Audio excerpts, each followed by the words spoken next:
Hi everybody. So I'm just oh cool, hands-free. Okay, so I'm just doing a quick commentary to this video I want to show you of an APTN story of Darryl Leroux, our friend Darryl Leroux, who's now at the University of Ottawa. And APTN has reported that he lost a defamation suit and was ordered to pay $70,000 to some professor over at the University of Regina, I think. So I wanted to talk about that because isn't that interesting? So, like, here's a couple things about Leroux, okay? So Leroux was at Laurentian or around Laurentian, right? And he's involved with the Anishinaabe Nation and some of these things that are going on with the fake Métis and the Métis Nation of Ontario. So he wrote a book. It's called Distorted Descent. Like, Leroux is not Indigenous. As far as I know, Leroux is not Indigenous. That's my understanding.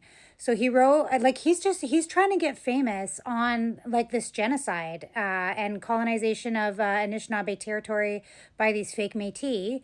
And when reality is, like, I mean, he's a genocider his own self. And so that's why I'm making this video. So, distorted descent, white claims to Indigenous identity. So then Aurelie Lacassagne, who was my supervisor and, my committee member on my master's and my supervisor on my PhD, and who didn't advocate for me, who set me up for that sabotage at St. Paul University, and who didn't advocate for me when I complained of all the racism. And so anyway, she translated that book, Ascendance Détournée, okay? Like, so here's the thing. Like, Aurelie Lacassagne, in my undergrad, I graduated in 2010, political science, okay? Both of these two, Aurelie and Darryl, are both political science professors, okay? I graduated in 2010. During my undergrad, Aurelie Lacassagne at Laurentian University was telling people she's Métis. Okay. And she didn't just say that to me, she said it to our entire class. Okay. So, like, our entire cohort knew about this. And there's no way that other people at Laurentian didn't know about that. She later walked it back. I have explained this. And so then, and you know what? There's several people at Laurentian University who claim to be Métis and then walked it back because people like Darryl Leroux, Celeste Pedri-Spade, Scott McLeod talks a lot about this now. They were working on this. They didn't tell us that these genociders and colonizers were sitting right beside us in our class and were in the administration and in the faculty, but they were working on all that stuff these years before they came out publicly with it, and so then, these are the reasons why. So Aurelie obviously walked that back. And then, like, there's no way that Darryl Leroux, how can Darryl Leroux, like, not know that Aurelie Lacassagne was telling people she was Métis and then walked it back due to, this fakery being exposed by persons such as Darryl Leroux, who's only working on that to be fake famous, while he's genociding, he's working with genociders. And so then, like, when I first started over at St. Paul, Aurelie, asked if I wanted to meet with Leroux, talk about whatever, I forget what it was we were going to talk about. So she arranged a meeting. And when I got there, Aurelie showed up, but Darryl didn't. And then when Aurelie texted him, he just made up some excuse for why he can't be there. And Aurelie's like, oh, and so, that kind of stuff, that doesn't prove he's a genocider or anything, but, like, they do that to, like, make you feel as if, to brush you off and to, and then, as if he doesn't, he doesn't have the time for me, like, I'm not worth his time, it's to make you feel, it's to break you down. Like, they recruit you to these, they recruit you into these situations, and then they try to break you down, right? This kind of thing. So it was just part of that, and so, I mean, at this time, both Darryl Leroux and Aurelie Lacassagne were on my Facebook. They were friends on my Facebook. And there's no way that they didn't know that I'm an MMIWG survivor and that I was carrying on about it since 2002 really loud and clear. No way. You know what I'm saying? So I just want you to know this stuff. Okay? So, I mean, I'm not saying that, I'm just saying that, Darryl Leroux isn't some kind of hero. This is what I'm saying. So check out this video. I mean, these are the circumstances that he's currently in. And, I wouldn't advocate for him, that's for sure. Thanks for watching. Justice D.E. Lebach with the Court of King's Bench in Saskatchewan handed down the decision on March 11th. Darryl Leroux was ordered to pay $70,000 in general damages after finding that Leroux had defamed University of Regina literature professor Michelle Coupeau in a series of posts on Twitter or X, and in a previous public presentation, and through a text conversation with columnist Negon Sinclair. With more on this story, we are joined by our online reporter, Jesse Staniforth. Jesse Staniforth, thanks so much for chatting with us. For those who aren't familiar with your latest story, can you bring us up to speed?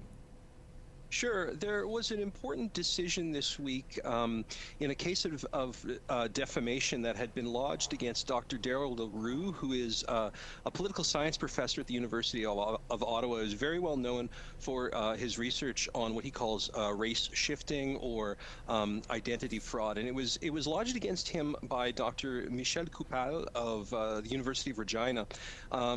In response to some things that he had said about her and her ancestry and her career, both online and actually in a public forum, and as also in text messages to a friend. So he was found to have defamed Dr. Coupeau by making reference to her.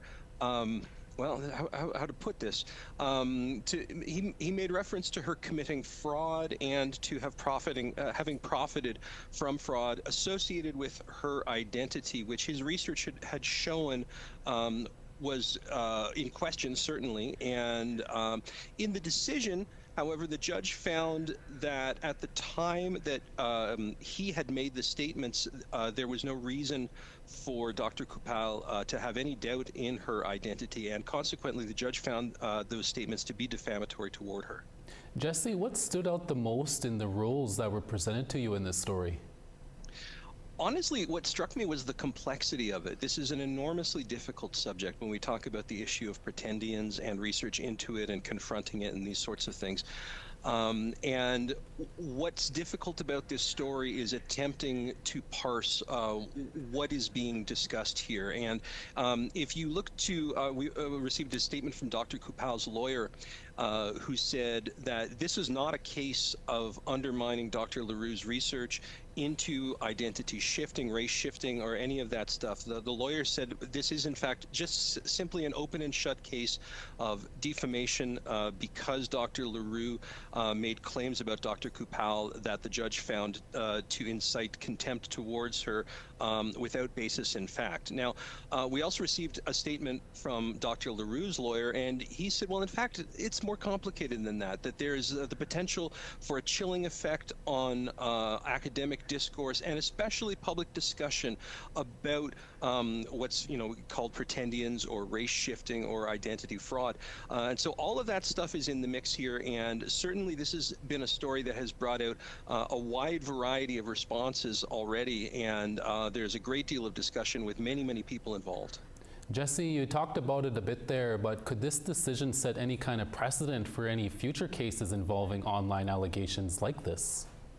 Well, I will tell you that there's at this point over 200 signatories of a petition, all of whom seem to be academics. They're both academics or just otherwise indigenous thinkers and public speakers who have said exactly that this runs the risk of causing a chilling effect on specifically academic research having to do with indigenous identity. Now, again, this is something that that Dr. Coupeau, who won the judgment, her lawyer said, well, that should not be the case.